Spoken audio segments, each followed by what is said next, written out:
ಮಾಜಿ ಉಪಮುಖ್ಯಮಂತ್ರಿಗಳು ಸಂಸದರಾಗಿರುವಂತಹ ಗೋವಿಂದ ಕಾರಜೋಳ ಅವರಿದ್ದಾರೆ, ಮುರುಗೇಶ್ ನಿರಾಣಿ ಅವರಿದ್ದಾರೆ, PH ಪೂಜಾರ್ ಅವರಿದ್ದಾರೆ.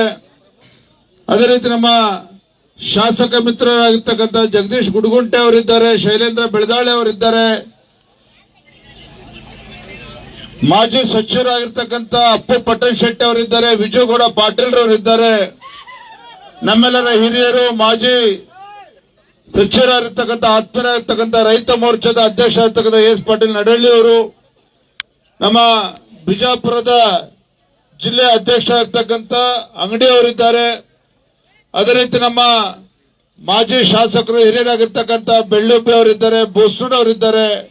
ಈಗ ತಾನೇ ತಮ್ಮೆಲ್ಲರೂ ಕೂಡ ಮಾತನಾಡಿರ್ತಕ್ಕಂಥ ಡಾಕ್ಟರ್ ದೇವರಾಜ್ ಪಾಟೀಲ್ ರವರು, ರಾಜ್ಯ ಬಿಜೆಪಿ ಕಾರ್ಯದರ್ಶಿಗಳಾಗಿರ್ತಕ್ಕಂಥ ಅರುಣ್ ನಮ್ಮ ಶರಣು ತಳ್ಳಿಕೆರೆ ಅವರು, ಆತ್ಮೀಯರಾಗಿರ್ತಕ್ಕಂಥ ಅರುಣ್ ಶಾಪುರ್ ಅವರು, ವೇದಿಕೆ ಮೇಲೆ ಆಸೀನರಾಗಿರ್ತಕ್ಕಂಥ ಪಕ್ಷದ ಎಲ್ಲ ಮುಖಂಡರೇ, ವೇದಿಕೆ ಮುಂಭಾಗದಲ್ಲಿ ಆಸೀನರಾಗಿರ್ತಕ್ಕಂಥ ಪಕ್ಷದ ಎಲ್ಲ ಕಾರ್ಯಕರ್ತರೇ, ಮತದಾರ ಬಂಧುಗಳೇ, ಶ್ರದ್ಧೆಯ ತಾಯಂದಿರೇ, ಯುವಕ ಮಿತ್ರರೇ, ಬಂಧುಗಳೇ, ವಿಧಾನಸಭಾ ಉಪಚುನಾವಣೆ ಈ ನಿಮಿತ್ತ ಮತಯಾಚನೆ ಮಾಡಬೇಕು ಅಂತೇಳಿ ಇವತ್ತು ನಾಯನೇಗಲು ಗ್ರಾಮಕ್ಕೆ ನಾವೆಲ್ಲರೂ ಕೂಡ ಬಂದಿದ್ದೇವೆ.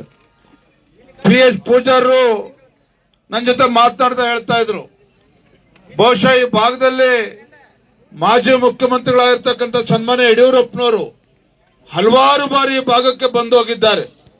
ವಿರೋಧ ಪಕ್ಷದ ನಾಯಕರಿದ್ದಾಗಲೂ ಕೂಡ ಬಂದಿದ್ದಾರೆ, ಶಾಸಕರಿದ್ದಾಗಲೂ ಕೂಡ ಬಂದಿದ್ದಾರೆ, ಅಧಿಕಾರಕ್ಕೆ ಬಂದಾಗಲೂ ಕೂಡ ಬಂದಿರುವಂತದ್ದು.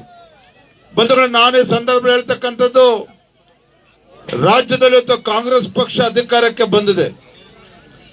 ಕಳೆದ 3 ವರ್ಷದಲ್ಲಿ ಯಾವುದೇ ರೀತಿಯ ಅಭಿವೃದ್ಧಿ ಕೆಲಸ ಕಾರ್ಯಗಳು ಈ ಕಾಂಗ್ರೆಸ್ ಸರ್ಕಾರದಿಂದ ಮಾಡೋದಕ್ಕೆ ಸಾಧ್ಯ ಆಗಿಲ್ಲ. ಇವತ್ತು ತಮ್ಮ ಗ್ರಾಮದಲ್ಲಿರ್ಬೋದು ಅಥವಾ ರಾಂಪುರ ಭಾಗದಲ್ಲಿರ್ಬೋದು, ಜಿಲ್ಲಾ ಪಂಚಾಯತ್ ಕ್ಷೇತ್ರದಲ್ಲಿ ಬಾಗಲಕೋಟೆಯಲ್ಲಿರ್ಬೋದು, ರಾಜ್ಯದಲ್ಲಿರ್ಬೋದು, ಬಡವರಿಗೆ ಒಂದು ಮನೆಯನ್ನ ಕೊಡೋದಕ್ಕೆ ಸಾಧ್ಯ ಆಗಿಲ್ಲ. ಬಡವರಿಗೆ ಒಂದು ಮನೆ ಕೊಡೋದಕ್ಕೆ ಸಾಧ್ಯ ಆಗಿಲ್ಲ. ಇವತ್ತು ಗಂಗಾ ಕಲ್ಯಾಣ ಯೋಜನೆ ಇವತ್ತು ಕೊಡೋದಕ್ಕೆ ಸಾಧ್ಯ ಆಗಿಲ್ಲ. ಎಲ್ಲಿವರೆಗೂ ಅಂತ ಹೇಳಿದ್ರೆ, ಇವತ್ತು ಕಳೆದ 3 ವರ್ಷದಲ್ಲಿ ಯಾವುದೇ ರೀತಿಯ ಅಭಿವೃದ್ಧಿ ಕೆಲಸ ಕಾರ್ಯಗಳು ಆಗಿಲ್ಲ. ಇವತ್ತು ಏನ್ ಮಾಡ್ತಾ ಇದ್ದಾರೆ ಕಾಂಗ್ರೆಸ್ನವರು, ಇವತ್ತು ಚುನಾವಣೆ ಬಂದಂತ ಸಂದರ್ಭದಲ್ಲಿ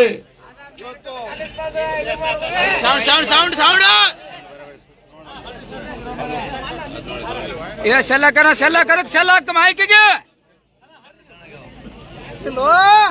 ಏನ್ ಮಾಡಿದ್ರು.